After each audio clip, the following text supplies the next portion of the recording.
والصلاة والسلام على أشرف الأنبياء والمرسلين وعلى آله وصحبه أجمعين أما بعد درود شریف کا نذرانہ پیش کیجیے صلی اللہ علی النبی الامی وآلہ صلی اللہ علیہ وسلم صلاۃ و سلام علیک یا سیدی یا رسول اللہ۔ آج انشاءاللہ عز و جل نماز کے متعلق مسائل اور اس میں جو صف بندی کی جاتی ہے، صفوں میں جو ہم کھڑے ہوتے ہیں، اس کے متعلق مسائل سماعت کرتے ہیں۔ ایک اور اہم مسئلہ جو یاد رکھنے کے قابل ہے وہ یہ کہ صف جو ہے بیچ سے شروع ہوتی ہے، یعنی اگر کوئی آدمی نئی صف کھڑی کرتا ہے، اکیلا شخص ہے، تو وہ بیچ میں کھڑا ہوگا، یعنی امام کے بالکل پیچھے، یہ نہیں کہ بالکل داہنی طرف یا بائیں طرف کھڑا ہو۔ اور دوسرے لوگ جو آئے، اگرچہ احادیث مبارکہ میں یہ فضیلت وارد ہوئی ہے کہ جو صف میں داہنی طرف، امام کے داہنی طرف ہوتا ہے، اسے زیادہ ثواب ملتا ہے، لیکن ایسا نہیں کہ ایک آدمی کھڑا ہے پھر اس کے ساتھ سارے لوگ داہنی طرف کھڑے ہیں اور کوئی بھی شخص بائیں طرف کھڑا نہیں ہے، نہیں، برابر ہونے چاہیے۔ تو ایک شخص آئے تو داہنی طرف کھڑا ہو، دوسرا شخص آئے بائیں طرف ہو، تو اس طرح برابر یہ صف بڑھتی رہے، یعنی بیچ سے شروع ہو یعنی امام کے پیچھے، اور اس طرح صف بڑھتی رہے دونوں طرف سے۔ ایسا نہیں کہ بالکل ایک طرف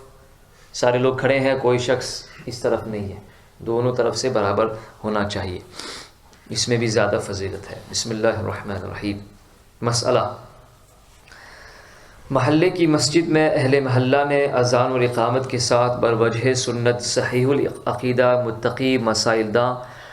اور صحیحہ امام کے ساتھ جماعت سے نماز پڑھ لی، پھر کچھ لوگ آئے اور وہ جماعت سے نماز جماعت کے ساتھ پڑھنا چاہتے ہیں تو بے اعادہ اذان یعنی دوسری مرتبہ اذان دیے بغیر جماعت ثانیہ بالاتفاق مباح ہے۔ یعنی یہ جو مسئلہ ہم نے کل بھی واضح کیا تھا کہ جو پہلی جماعت ہو جائے اقامت کے ساتھ اور اذان کے ساتھ، تو جو بعد میں دوسرے لوگ آئے تو وہ بغیر اذان دیے جہاں پہ امام نے نماز ادا کی ہے وہاں سے ہٹ کر کے وہ نماز ادا کرے، ان کی جماعت ثانیہ ہو جائے گی۔ جو مسجد شارع یعنی راستے پہ ہو، جہاں پہ لوگ آتے جاتے رہے، وہاں پہ کوئی امام مقرر نہیں ہے، یا بازار یا مسافر خانہ یا اسٹیشن کی ہو کہ جس میں کوئی امام متعین یعنی فکس نہیں ہوتا ہے، بلکہ اس میں جو لوگ نوبت بنوبت آئیں گے وہ نئی اذان اور اقامت اور محراب میں کھڑا ہو کر جماعت سے جتنی مرتبہ بھی نماز پڑھیں گے وہ تمام جماعت اولیٰ ہے۔ اگرچہ 10-20 جماعتیں ہو جائے، جیسے کہ بھروچ وغیرہ میں بھی کچھ ریلوے اسٹیشن، اور بھی انڈیا میں ریلوے اسٹیشن کے پاس مسجد ہوتی ہے، ایئرپورٹ میں مسجد ہوتی ہے، تو اس میں جتنے بھی لوگ جماعت کریں گے، اگر تمام ائمہ کے جو امامت کے شرائط ہے اس کے ساتھ جو جماعت کرائی جائے گی وہی ساری جماعتیں درست ہوگی۔ بلکہ ایسی مسجد میں ہر جماعت کے لیے جدید اذان، نئی اذان اور نئی اقامت شرعاً مطلوب ہے، یعنی یہ ہونا چاہیے۔ مسئلہ: مغرب کی نماز کے علاوہ باقی نمازوں میں اذان اور جماعت کے درمیان بحالت وسعت اتنا وقت ہونا مسنون ہے، سنت ہے کہ کھانے والا کھانا کھانے سے فارغ ہو جائے اور جسے قضاء حاجت کی ضرورت ہو وہ قضاء حاجت سے فراغت پائے اور طہارت و وضو کر کے جماعت میں شامل ہو سکے۔ یعنی جو ایوریج مقدار میں جو آدمی ٹائم لگاتا ہے کھانے میں، ورنہ تو بعض لوگ تو کئی گھنٹے لگا دیتے ہیں کھانے میں، ان کا شمار نہیں، جو عموماً ایوریج طور پر جو عام طور پہ کھانے میں وقت صرف ہوتا ہے اتنا انتظار کیا جائے۔ مسئلہ: اگر کسی نے فرض پڑھ لیے ہیں اور مسجد میں جماعت ہوئی تو ظہر و عشاء میں ضرور شریک ہو جائے۔ اگر آپ نے گھر پہ نماز پڑھ لی جماعت کے ساتھ، پھر آپ اتفاقاً مسجد میں آئے اور یہاں پہ جماعت ہو رہی ہے تو ظہر و عشاء میں آپ شریک ہو سکتے ہیں، نفل کی نیت سے آپ شریک ہو سکتے ہیں۔ اگر وہ تکبیر یعنی اقامت سن کر باہر چلا گیا یا وہیں بیٹھا رہا اور جماعت میں شریک نہیں ہوا تو مبتلا کراہت اور مبتلا تہمت ترک جماعت ہوا، یعنی لوگ خواہ اس سے تہمت لگائیں کہ دیکھو اقامت سنی اور چلا گیا باہر۔ ویسے بھی لوگوں کو اچھا گمان کرنا چاہیے، لیکن اس شخص کو بھی اتقوا مواضع التہم کے تحت ایسی حرکت نہیں کرنی چاہیے جس کی وجہ سے لوگ انگلی اٹھائے تو وہ شریک ہو سکتا ہے نفل کی نیت سے، لیکن فجر اور عصر اور مغرب میں شریک نہیں ہو سکتا۔ کیوں؟ اس لیے کہ فجر اور عصر کی نماز کے بعد تو نفل جائز نہیں، اور مغرب میں 3 رکعت نفل ہوتی ہے نہیں، ویسے بھی 3 رکعت ہوتی نہیں، تو یہ شریک نہیں ہو سکتا۔ اگر مغرب کی جماعت میں نفل کی نیت سے شریک ہوا اور چوتھی رکعت ملائی تو امام کی مخالفت کی کراہت لازم آئے گی، اور اگر ویسے بیٹھا رہا تو کراہت مزید زیادہ ہو جائے گی، لہٰذا فجر، عصر اور مغرب کے وقت باہر چلا جائے۔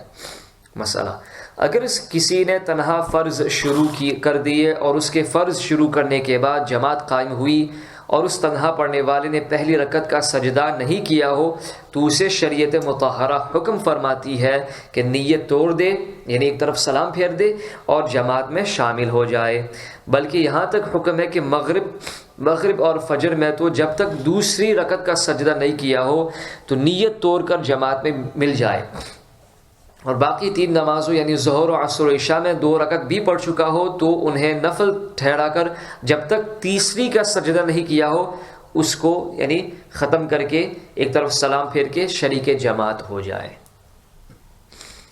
مسئلہ: جس شخص نے ظہر اور عشاء کی نماز جماعت کے ساتھ پڑھ لی ہو پھر دوسری جماعت قائم ہو تو نفل کی نیت سے جماعت میں شامل ہو، اور اگر دوبارہ بھی فرض کی نیت سے شامل ہوگا جب بھی نفل ہی ادا ہوں گے، کیونکہ فرض کی تکرار یعنی فرض دوبارہ نہیں پڑھے جاتے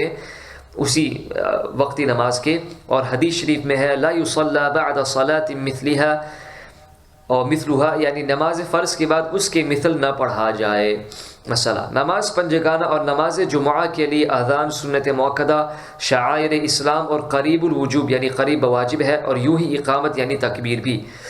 مسئلہ: مسجد میں 5 وقت جماعت سے پہلے اذان سنت موقدہ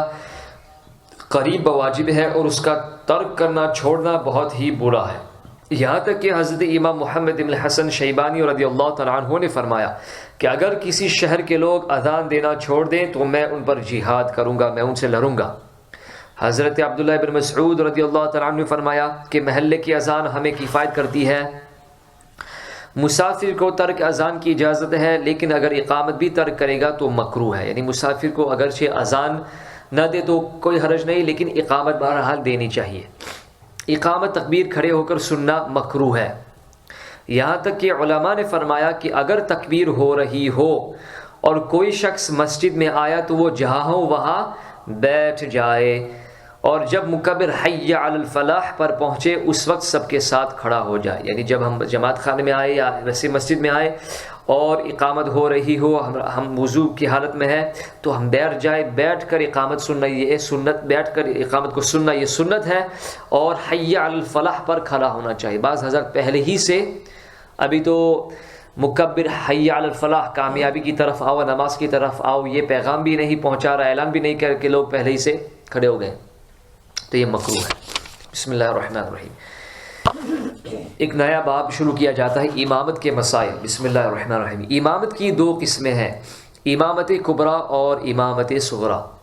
امامت کبریٰ یعنی حضور اکرم صلی اللہ علیہ وآلہ وسلم کی نیابت مطلقہ، کہ حضور اقدس صلی اللہ علیہ وسلم کی نیابت یعنی نائب ہونے کی وجہ سے وہ امام مسلمانوں کے تمام دینی اور دنیاوی امور و معاملات میں شریعت کے مطابق تصرف عام کا اختیار رکھے، اور غیر معصیت میں اس کی اطاعت تمام جہاں کے مسلمانوں پر فرض ہے، جیسے کہ خلفائے راشدین سیدنا ابوبکر صدیق رضی اللہ عنہ، سیدنا عمر فاروق اعظم رضی اللہ عنہ، سیدنا عثمان غنی رضی اللہ عنہ، سیدنا علی حیدر کرار رضی اللہ عنہ، حضرت امام حسن مجتبی رضی اللہ عنہ، سیدنا عمر بن عبدالعزیز رضی اللہ تعالیٰ مجمعین وغیرہ، اور حضرت امام مہدی رضی اللہ تعالیٰ انشاءاللہ عز و جل۔ تو یہ امامت کبریٰ ہے۔ امامت صغریٰ یعنی نماز کی امامت، اور امامت نماز کے یہ معنی ہے کہ دوسروں کی نماز کا اس کی نماز سے وابستہ ہونا یعنی تعلق ہونا، یعنی وہ امام اپنی نماز کے ساتھ ساتھ دوسرے لوگوں کو بھی نماز پڑھائے۔ مثلا مردوں کی امامت کے لیے امام ہونے کے لیے 6 شرطیں ہیں۔ اسلام یعنی سنی صحیح العقیدہ ہونا، مرتد منافق اور بد مذہب امام نہیں ہو سکتا۔ دوسری شرط یہ کہ بلوغ یعنی بالغ ہونا، نابالغ امام بالغ مقتدیوں کی امامت نہیں کر سکتا۔ تیسری شرط یہ کہ عاقل ہو، یعنی اس کی عقل سلامت ہو، مجنون یا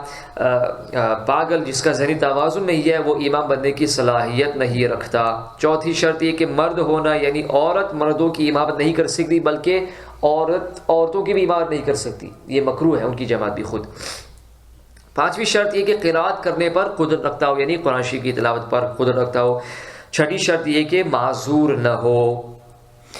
مسئلہ، آخری مسئلہ، بسم اللہ الرحمن الرحیم۔ نابالغوں کے امام کے لیے بالغ ہونا شرط نہیں، اگر بچے پڑھتے ہیں تو ان کے امام کے لیے بالغ ہونا شرط نہیں ہے۔ اگر نابالغ لیکن سمجھدار اور نماز، طہارت و امامت کے مسائل سے واقفیت رکھتا ہے تو وہ نابالغوں کی امامت کر سکتا ہے۔ واللہ تعالی اعلم بالصواب۔ جزا اللہ